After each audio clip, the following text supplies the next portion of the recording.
Well, you asked for it, and here it is. Melanie Tonia Evans, an expert and best-selling published author regarding narcissist recovery. She has a program called the Narcissist Abuse Recovery Program. Why? Because she's been there and done that. She has a pretty incredible story, one that brought her to the brink of death, her own decision to end her life, until she turned everything around and realized there's another way. I spent almost an hour with her exploring where she was at that point and why do people stay with narcissists? What is a narcissist anyways? We've had a lot of questions about that. We're going to answer those in this video, this special podcast. And stay to the end because she has something really cool coming up, a special boot camp that if you are a victim of narcissism, maybe it's time for you to get the kind of help that could turn things around in a very short period of time. So welcome to Landria Onkka on YouTube. Here's my special podcast with Melanie. Let's go.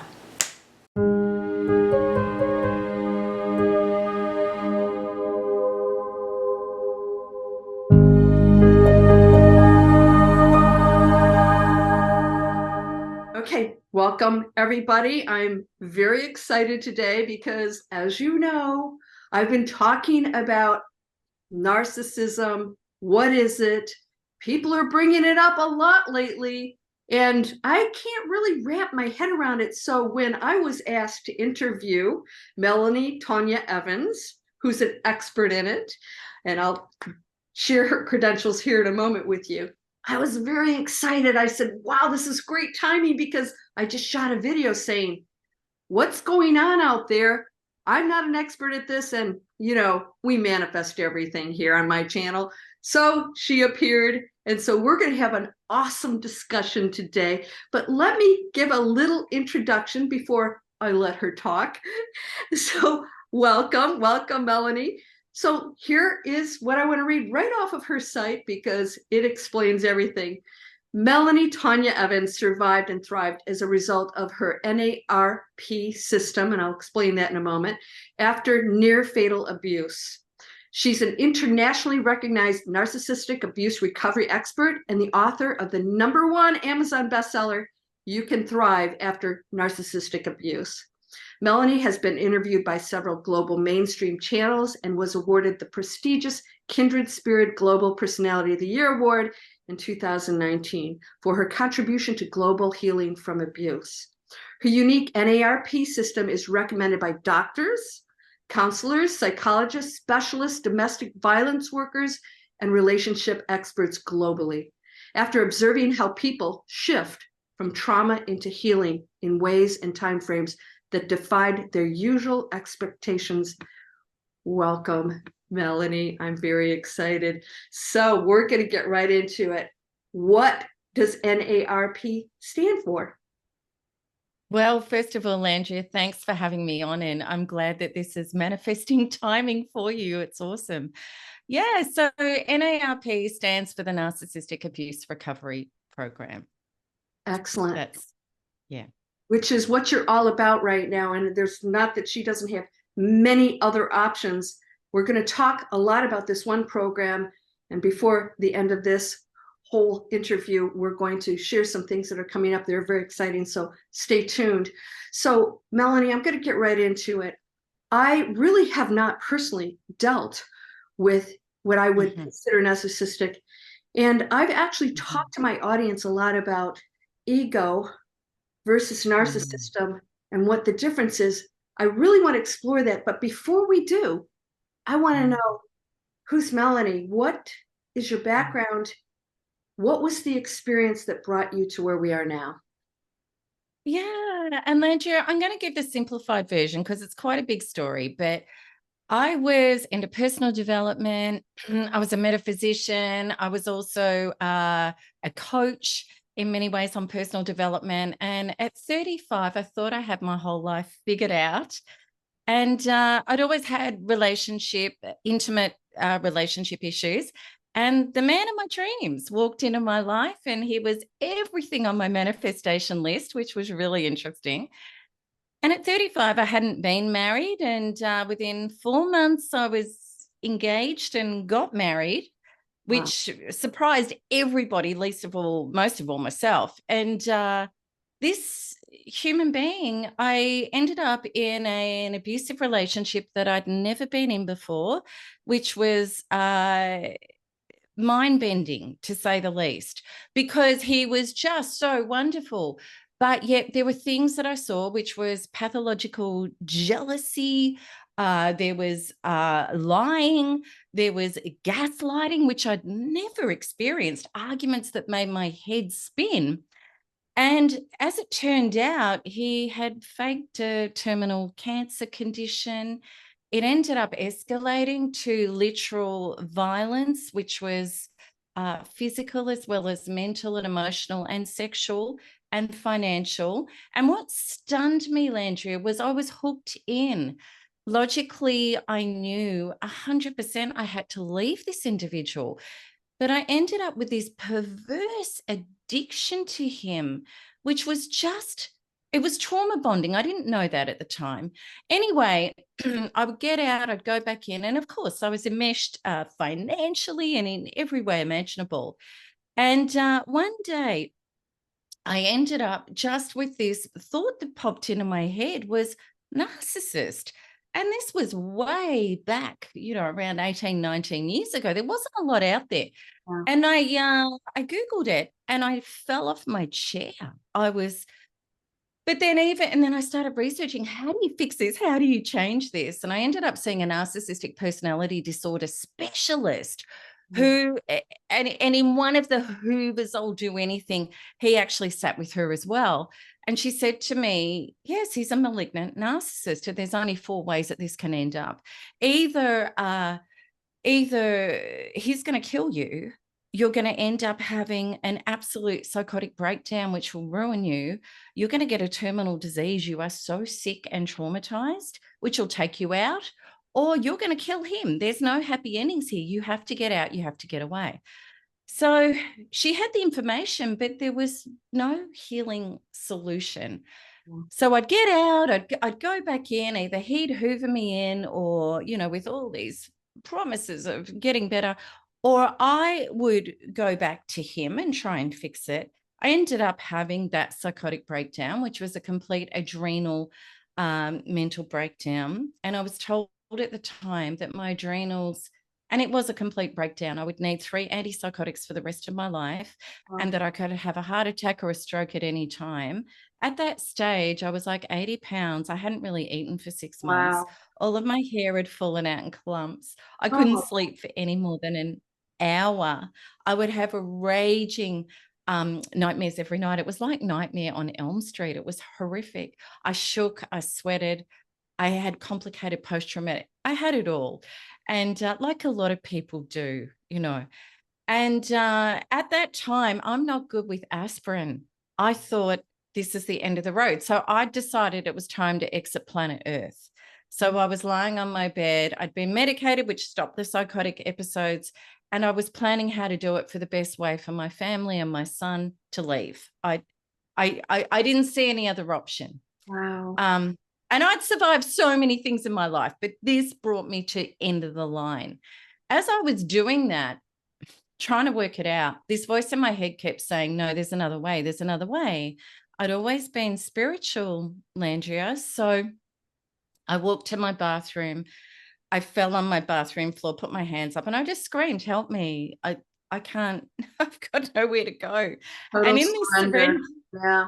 total. And in this surrender, I had this massive experience, which was like my head parted and I had a literal experience that was so crystal clear. And maybe you have to be out of your head to get the truth. Dark night of the soul, right? When you surrender completely, there's an opening. Wow. Yes. And in this opening, I had this voice speaking to me, and I'd had it since a child anyway. I'd always been spiritual in a channel. And this voice explained it all to me, that this had actually been all about my unseen, unmet wounds, and that he was actually a catalyst in my life, reflecting back what I hadn't healed yet, to a point where it would have to get my attention. I was catapulted into the future where I felt and saw myself as I am today, like thriving and space in my cells and feeling source flowing through me. And I've never felt that in my life ever. So I somatically experienced it. I saw it in the vision. The voice said to me, "This is your future if you choose this mission, but you have to heal from the inside out. Everything you've been doing is wrong. It has to be another way." So, and I got shown the other way, which had to be somatic, subconscious reprogramming, stop researching, learning, talking, and make it all about me. So I got thrown back into my emaciated, shaking body, and the voice said to me, "You can leave if you want. It's your choice, or you can choose the mission. What are you going to do?" So I chose with what I had left, which was a fragment. I chose the mission because I'd felt it. I knew it was real. So I wasn't healed by any stretch of the imagination. I was still horrifically, I was at ground zero. And the next day, with the medical establishment, I talked my way out of antipsychotics, which was a miracle. How they even let me do that. Divine intervention. And that started a journey where I was literally going inch by inch, second by second. But I had the experience the next day where I was in the bath and the voice was still talking to me and guiding me and said, "Please," and I was guided to do this visualization of meeting my inner child. And I lay in the bath and I imagined her and I cuddled her and I saw her in a shocking state. And I just said, "Sweetheart, I'm here. I'm so sorry I've gone missing. I'm so sorry. I tried to get everything else to soothe you. I know you've been waiting for me. I don't know how we're going to do this, but I'm never leaving you again." And I just cried and held her. And from that moment, the CPTSD and the psychotic visions stopped just because I'd come home. And then step by step, so I ended up the most amazing, and I'd lost everything. Like I was in masses of debt. I couldn't work. It seemed like there was no way out of, he'd defeated me. He'd taken my property. It was just, which I'd paid for, and all the goodies. And, and he defeated me legally. I'd capitulated because he nearly killed me. I'd lost everything. I'd lost everybody in my life and everything. So all I had left was me, my inner being. And step by step, moment by moment, the synchronicities and the miracles and the cues and the guidance that came led me to somatic healing modalities. So things like EFT, EMDR, theta healing. Can you And explain that for those of us who don't know what that is? When you use yeah, I'd love to. so, but I mean, just what is that? Extrapolate it. Yeah. I'll unpack that a little. Absolutely. So EFT is like tapping. EMDR is like eye movements. But what this is about contacting the subconscious programs that are holding on to the trauma rather than just trying to talk or think or research.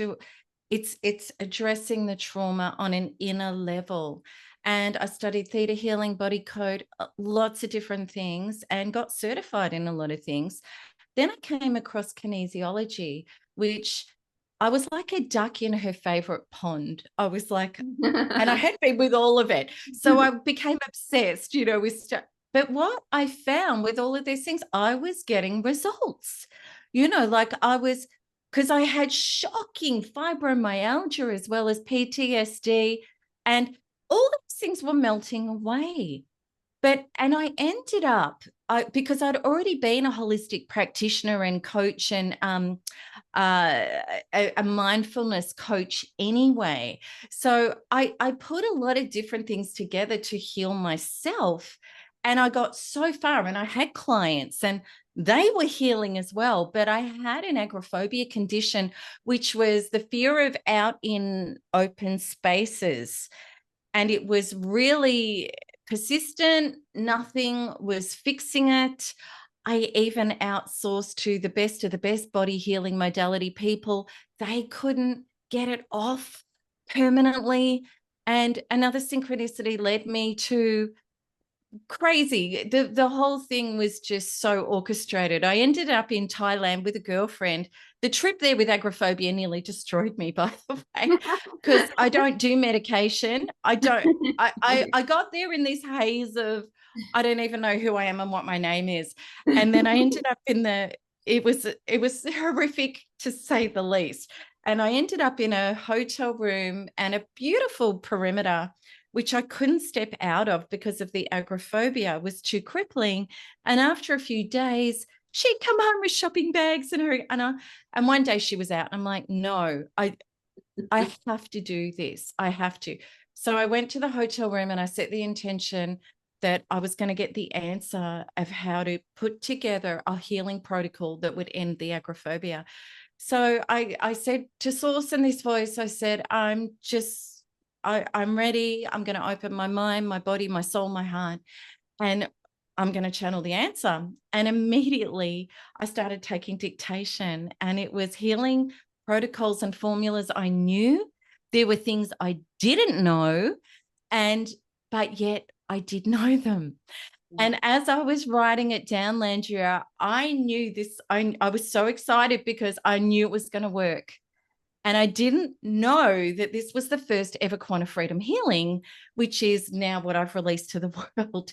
But anyway, I'm writing it down. And after I did a 2-hour healing on myself. And what I found was deep core traumas from past lives, from the collective, that were basically, it's not safe to be in my body. It's not safe to be a woman. It's not safe to be in life. Humans aren't safe. And that is exactly the experience that I had with the ex-narcissistic husband, who had completely smashed and activated that to the unconscious, completely conscious level, where it was in my energy field, couldn't be put back in the box. And that's what had been working with me and derailing me ever since. So loading that up, letting all of that go from the subconscious compartments where it had been trapped, and then being able to replace it with source light, which is the divine infinite mind that can heal what we can't, which is expansiveness, power, safety, you're immortal, eternal, and infinite and can never be destroyed, and all of those things. So what happened is I emerged out of this healing. I walked out into Koh Samui on the main street, and this craziness just expanded at one. Source had my back. I was just the freest I'd ever been in my life.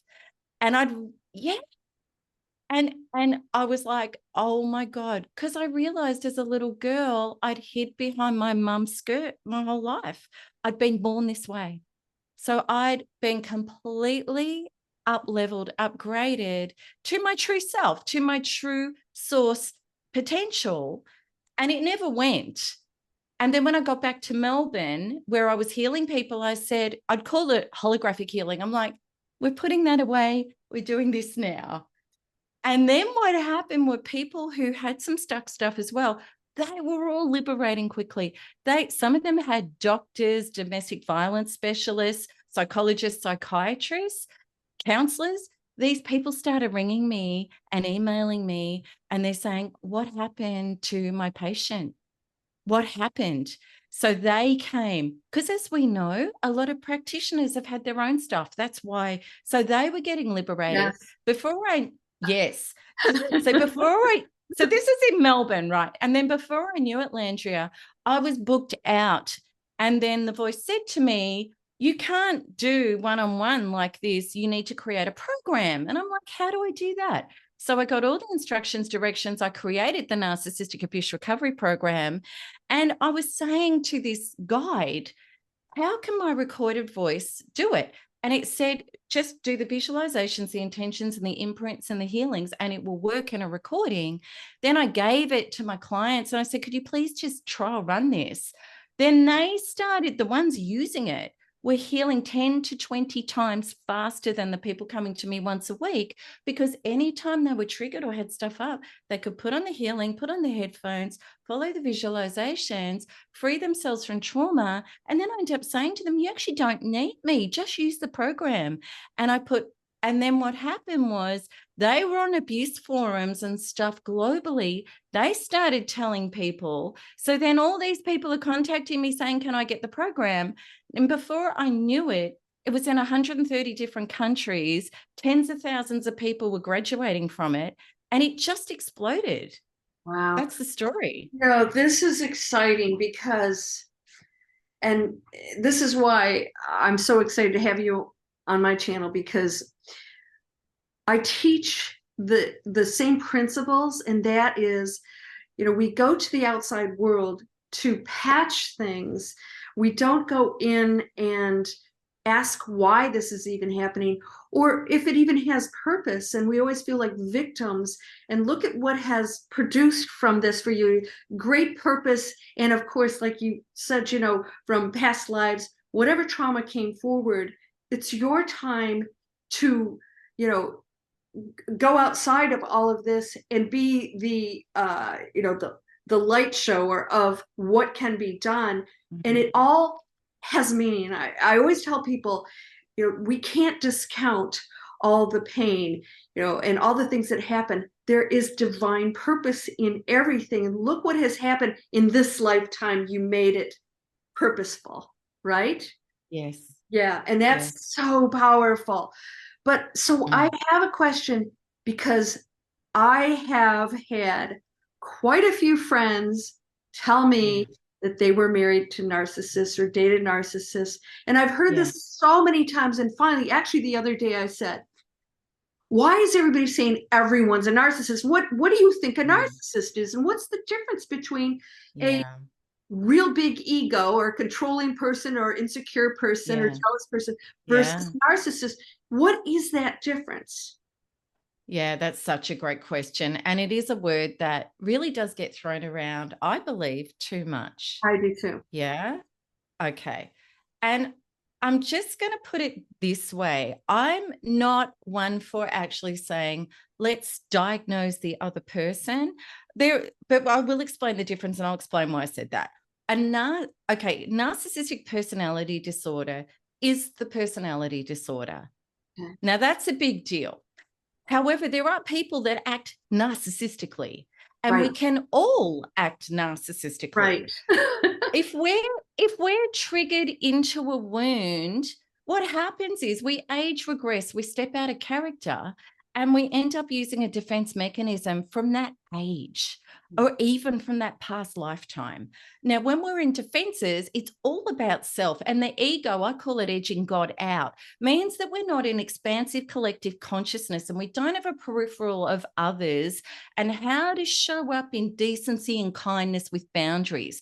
We go into, I've got a predator coming for me, and I've got to get up a tree, or I've got to fight, flee, freeze. They're defenses. So that can be narcissistic, because if you get triggered into an age regressive wound, you may put your best foot forward. You may be nasty. You may come out with a low blow.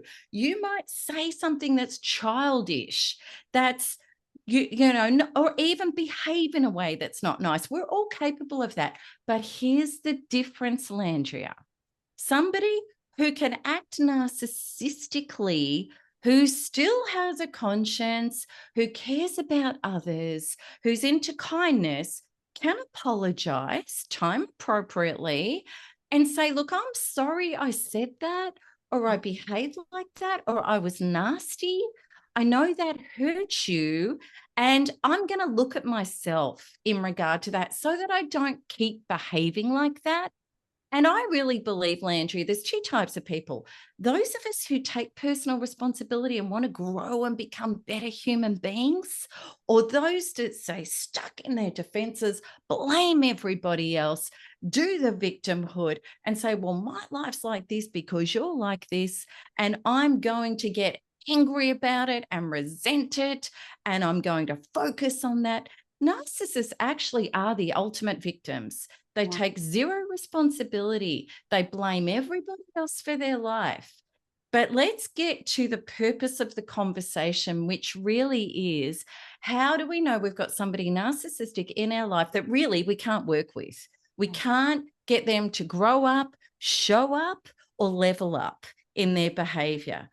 Now, whether they're NPD or they're not, whether they're black, green, gold, or a giraffe, it really doesn't matter. Whether they're a sociopath, whether they're covert, overt, whether they're just selfish, whether they're completely unconscious. If you've got somebody in your life who will not show up, won't fess up, and won't level up, you don't have a hope. Accountability is massive. If Huge. somebody will never be accountable for their behavior, who won't own it, who can't apologize, and won't do durable remorse, which means, and I'm not saying I'm going to apologize when you're walking out the door and when I see that you're going to leave me. No, it's apologize time appropriately. So let narcissists or narcissistic behavior steps on your toes. Absolutely. Once the mask falls, these people are entitled. They're selfish. One of the biggest problems is they have a hairline trigger of any perceived criticism.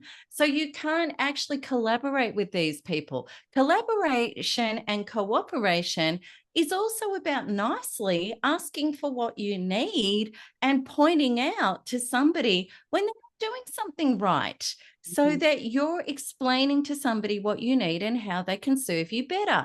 That's a healthy adult relationship, whether it be a friendship, whether it be in a business partnership, whether it be in a love relationship, whether it be in a family. Any true relationship requires honesty. Yeah. Okay.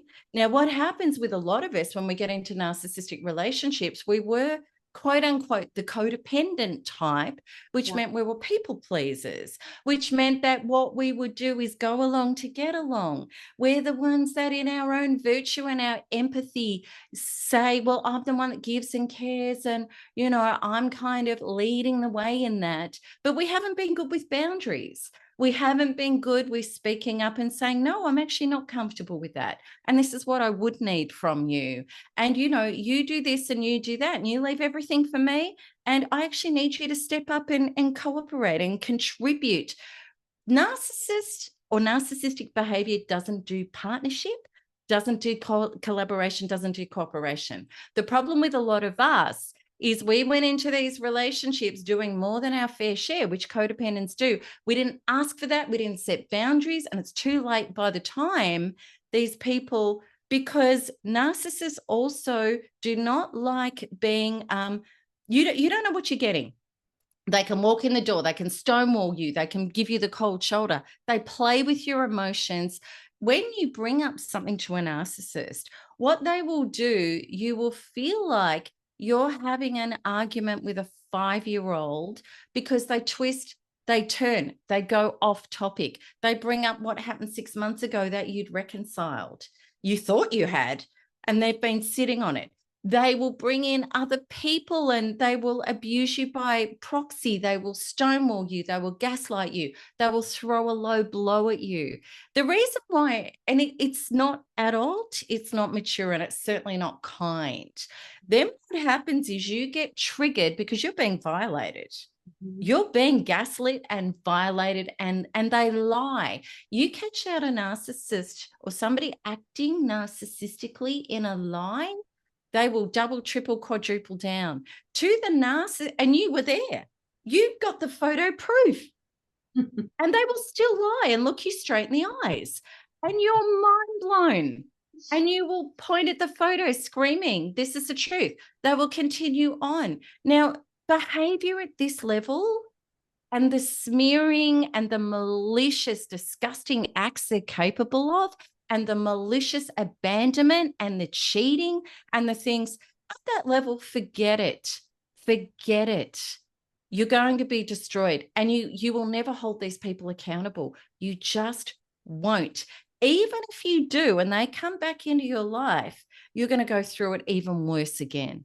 So anyway, I hope that that's a snapshot, but there might be another question in there that can help. So what's interesting is because I'm laughing because some of the stuff you're saying, I had a friend years ago, she was a psychiatrist, and she said that narcissists are so good, they'll come in and they want help. And the next time you see them, she said, they're so good that they would have me questioning myself. Like, I Absolutely. never said that. And you turned it around. She says one time, somebody got her, she was crying and she realized, wait a minute, this guy's broken. Can you imagine what he's doing to Yeah. his spouse if he's doing this to me? And she said, Oh, she stopped seeing him. She said, that's how powerful they can be and oh manipulative. yeah. And I thought that was really Yeah. interesting. She's trained, and she said he had Yeah. questioning herself.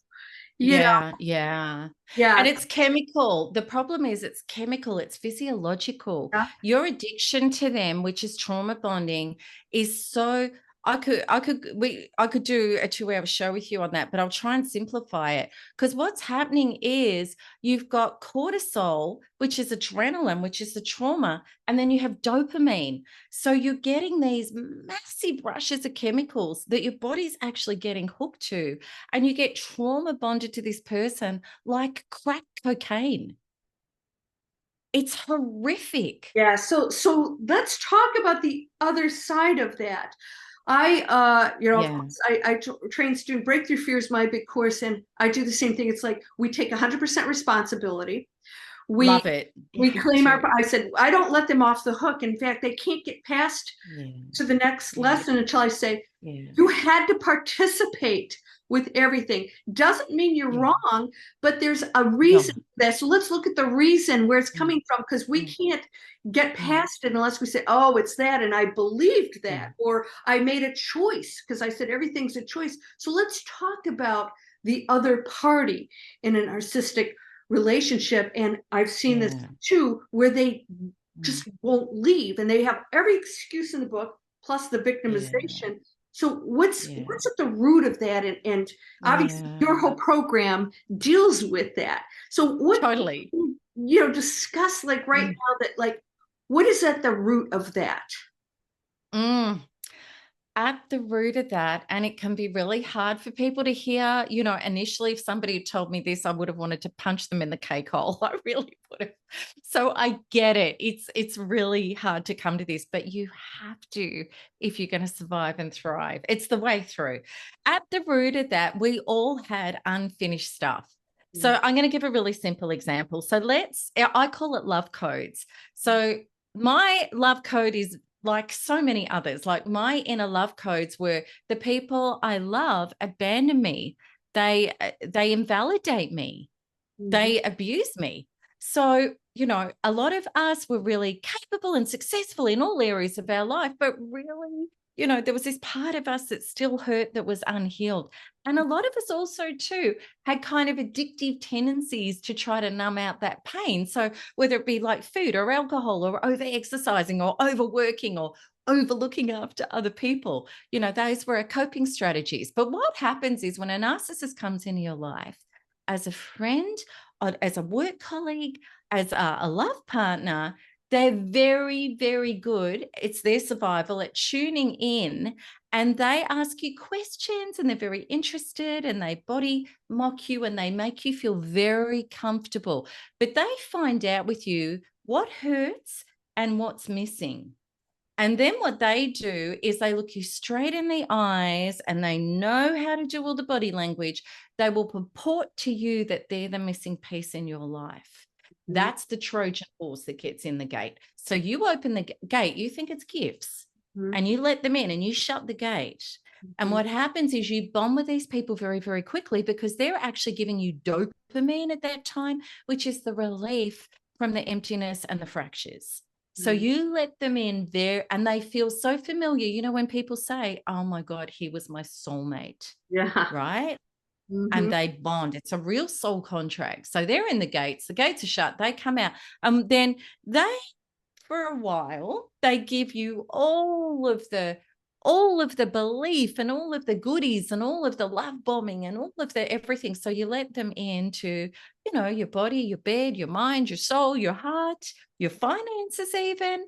And then what happens is the mask starts dropping, and that person was never real, was actually never real. But you believed it was so completely at a soul level that you hang on to that version of that person. and you want them to go back to that. So then what comes out is the devaluing and the discarding.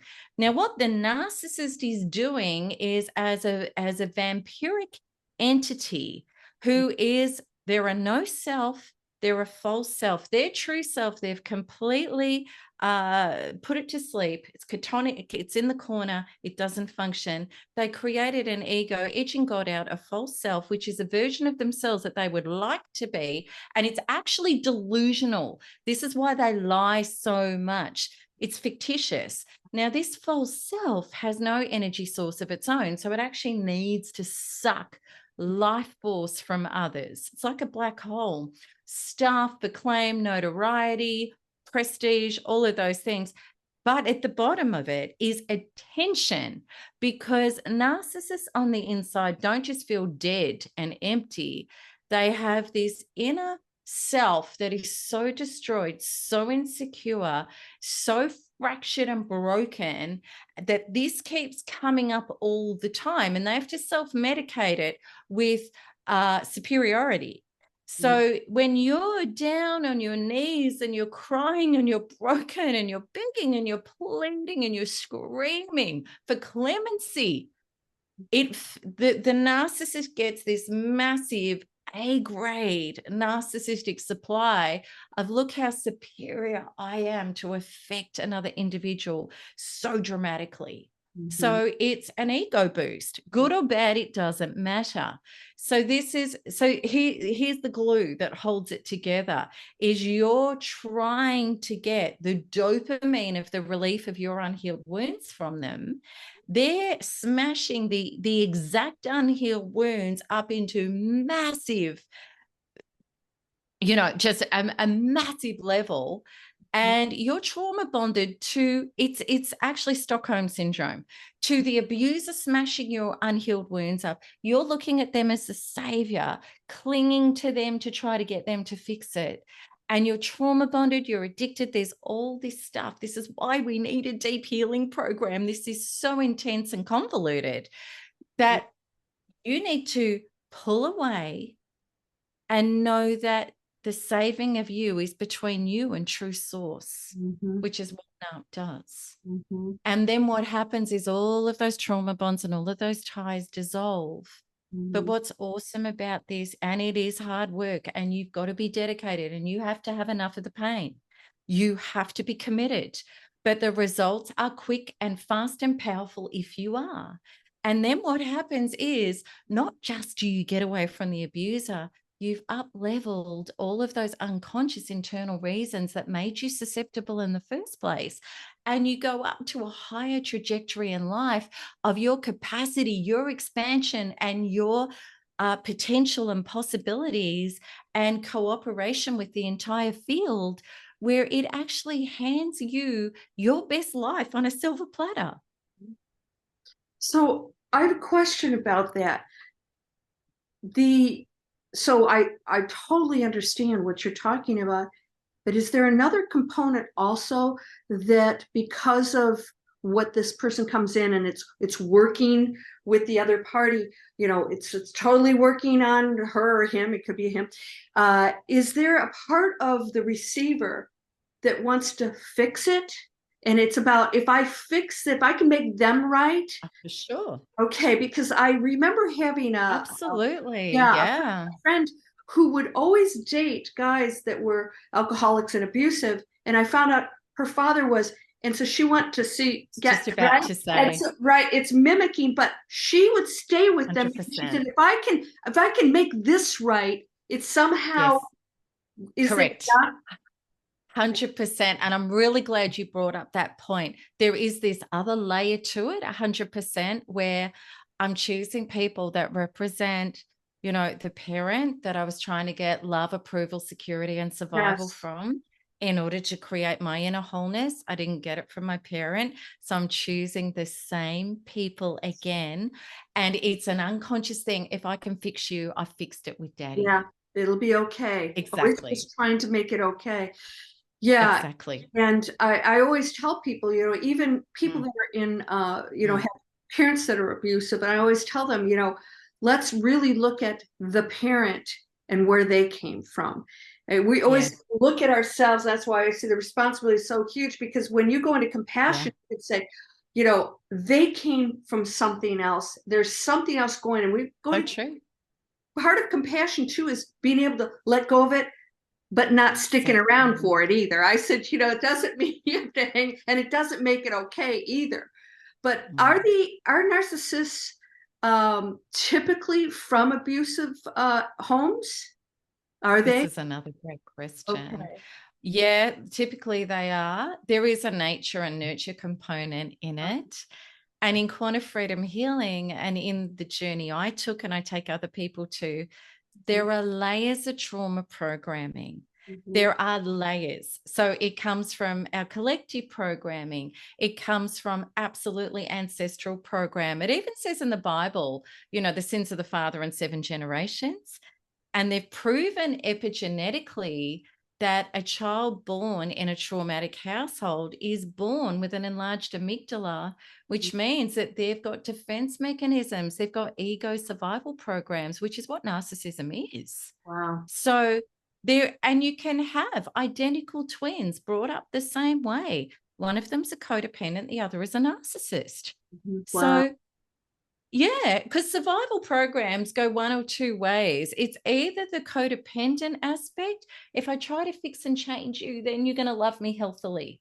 Mm-hmm. That's the codependent in a nutshell. The narcissist is, I'm going to separate from you. I'm going to create a false self, and I'm going to lie and manipulate and control Yeah. to get what I want from you. Yeah. Wow. This is pretty powerful stuff. So somebody right now in a Mm. situation, and I think, it's tough because, coaching myself, and I hear the same thing as, I get it, but I'm in such a deep, dark hole. How do Oh, I yeah. how do I get here to even try and crawl out of it? What's the first step Mm. besides obviously coming to see you and taking the program? But Yeah. now, if somebody today could take that first step to just try and see a little Mm. bit of light, what would you recommend? It's very hard for people because, and I just want to validate it first, because when you're wrapped up with a narcissistic individual, you're not just going to lose the dream of what you thought your life was going to be with this person. And even with a parent, or, a lot of people are still, as adults, playing it out with narcissistic parents. You've got the dream of the parent that this should be, that one day you're going to get love and approval from this person, or recognition, or so you are definitely, that dream is gone. You can't make a cat lay an egg. It's impossible. And I've got one on I the don't know. There's a table lot here. of viral videos on there. Somebody's going to try that now because you mentioned. I'd love to see that. Yeah, I would too. So you're gonna lose that dream. The other thing is, with a narcissistic individual, you're going to lose money. You're going to lose stuff. These people are entitled, they're pathological. Once a ship goes down, they're the one with the lifeboat packing all the cargo on. And they're going, and they can pull out. So, however, I will say in our community, we have people that regularly do win against them. And there are ways that you can. And we coach and heal you to do that, which is awesome news. But where you're sitting right now, you are facing a shocking time. You've seen now that when it gets to that level, you know what they're capable of. And I promise you don't even know what they're capable of. Because at the end, you are going to go through the roughest time of your life. And this is why the right support, the right coaching, the right healing is so important. Don't try and do that alone. But if you've got no other option, it's better than staying. You're on a burning sinking ship. Whatever you think you're going to save, you're going to lose all of it. Plus, you're going to lose your soul, and you're going to go into demise. It is that serious. It really is. So I would say to you, you have to know thy enemy. There's the right ways to leave. I would love people, anybody thinking of leaving, please Google my name and leaving a narcissist and research all of that. If you have to get out today, well, then you have to get out today. You need to block all contact, No contact is everything. You have to block these people. Don't tell them where you are. And you need to go and put yourself somewhere where, but I would say to you, you need to think like the enemy. And beautiful, lovely people often don't. They want to do the fair and the right thing. They also know if they do anything, shifty themselves, that the narcissist is going to use that and tell everybody and smear you, and demonize you to everybody. They do. They're going to try to get you to lose your job. They do. Wow. They're that bad. They're that bad. Not all of them. A lot of them are. This is probably how you can tell the difference between somebody who's acting narcissistically and somebody who's narcissistic personality disordered. Narcissistic personality disordered is malicious, and they will smear and attack, and they have no care for you, no care for the kids. There's all of these sorts of things. So, but knowing thy enemy means that you leave nothing open. You don't give them access to anything. You plan it, you shut it all down, you take what you need, and you do it in a very clandestine manner.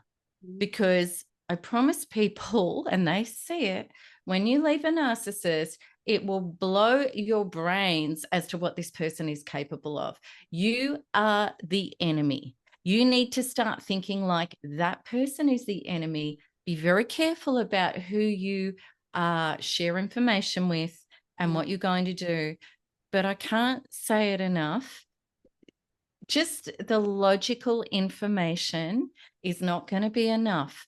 How you get through this battle the most and the best is by working and looking after and nurturing your inner self, because the narcissist's greatest arsenal, and they've been using it all along, is to trigger you into an emotional reaction to derail you where you are helpless and hopeless.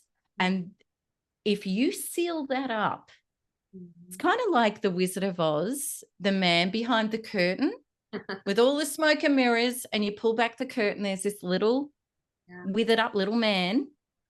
They are all that when you are solid on the inside, where you're no longer emotionally derailed, when you are building yourself, your recovery, your future life and present life with Source. These people fall over like dominoes. And that's what we do in our community. We've defeated the most horrific narcissists because we know the practical formulas, and most of all, we know the spiritual internal formulas, because you are literally in a spiritual battle for your soul with these people. So I want to ask you about this. By the way, I have all of her information in the description, every link you could imagine. So if you want to seek help and go into the course, you can contact her directly. And you have publications, courses, and we're going to talk about what's coming out here shortly. But so obviously you have what you just said, a community. So coming in, you're not just alone in this course. You have other people that are going through it, sharing in a private situation. And I think that's so important. And so that's all part of it. Now, when somebody comes in, you were talking about the online course, do they get access to you at all? Are you doing live training or coaching at all? How does that work? Well, what we have is we have a community forum, which is super thrivers, moderators, and thrivers who are kind of next layer down from me. And they personally, on the daily, help people with all the resources, all the healing shifts and everything they need. People have me literally, quantumly, energetically, every single healing you're doing. My energy imprints are in there. So it's amazing, because so many people in the community say to me, like, I feel like I know you like my sister, because that's going on constantly in your healings. I am personally, what happens is people who come into my interactive online courses, coaching courses, they have me personally. And we've got a 10-week which is a healing, thriving boot camp, which is coming up September 12th. Okay, yeah. Which is So let's talk about that. 10 weeks, that's pretty darn quick. 10 Boy. weeks. I 10 can see weeks. why professionals are Yeah. sending people to you. So let's talk about Yeah. that. This is Yes. 2023, Yes. just in case you're watching this a year later. And so it's a boot camp starting when? It starts September the 12th, 2023. So it's twice a week we get on for the first session every week is 4 hours. And we've got a curriculum of the 10 weeks that we're working through all of the things that are still hooking you in from abuse, any person of your life, relationship toxicity and trauma. So we're working into healthy interdependent relationships and freedom of yourself to be able to break off, dissolve out the pain and the false programs to step into a new program of a relationship of self, life, and others with great boundary function that works. So that's why it's called Thrive. So we do massive big group quantum freedom healings, which literally shifts lifetimes of trauma out into the reprogramming of source. They're really powerful. And we do a Q&A once a week as well, where we get on and I get direct with people answering questions, their specific questions. So we do that for around 2 hours once a week. And the other session is a 4-hour session. Plus you get all of your materials and all of the healings are saved as a resource for life. Wow, this is great. All right. So my question is, are the majority of people coming into your classes still with the narcissist and looking to get out? Or would you say that's more the typical situation? There really isn't. We get a cross section. We've got people that left 30 years ago that are still stuck. Okay, Yeah. that's good to know because, and this is the trauma of past that we hang on to and interpret and have the story, and we keep running the story. And how do you get out of the story? The same mind that creates a problem cannot solve the problem, right? So that is so important and I love hearing this because I do see people out there, students all the time. And I'm like, well, when did this happen? And 20 years ago. And I said, you're still carrying this. So there you go. There you have it. If you're carrying this around and it was a past experience, there's no reason for you not to go in and take this course and move through that, work through that. Yeah, that's really great. We've even had people who are in new relationships with a really nice person who were sabotaging it. We've even had those. Yes, I hear that all the time too. And it's so blatant, and they even know they're doing it. And so, yeah, people gravitate and repeat what they're familiar with, right? So, yeah. So they actually create problems where there aren't, because they're used to being in relationships with problems. So they repeat. Right. Yes, I think that's so fascinating. And how do you stop that? Yeah. And if the internal emotional love code is still the people I love, their familiarity, abuse me, leave me, cheat on me, well, then there's this unhealed paranoia. But what it means is on the quantum trajectory, you're not a match for this new person. So you're going to either have to change them into being that so that you are a match, or they will have to leave and that match will have to come in. So until you actually heal that internal love code, it's never going to work with this person. It can't. And so that's such a great point, because I tell people, healthy people will not want to hang out, and they won't stay in relationships. They won't try and fix you. They will walk. And I do see people, destroy when they finally get that wonderful person, destroy it. So I think that's really important to go get that help and work through it. So if you find that amazing person, you're not going to be sabotaging it. That's really great. We're coming up on an hour. Oh my gosh. That went so fast. Yeah, we might have to have you back. Would you be up for that? Sorry, Landria? You'd be up for a second interview in the very near future? Wonderful. I'd love to. But if I can just quickly say, what I always say to people is, whether you've had any toxic, abusive, or disappointing relationship with yourself, life, and others, the program's for you, because it's just cleaning up Yes. past trauma and false programs. So we say narcissistic because that's obviously the height of it. But Yes. we've had so many people do the program who say, well, I don't even know whether I've been with a narcissistic person or not, who've just unlocked and healed themselves.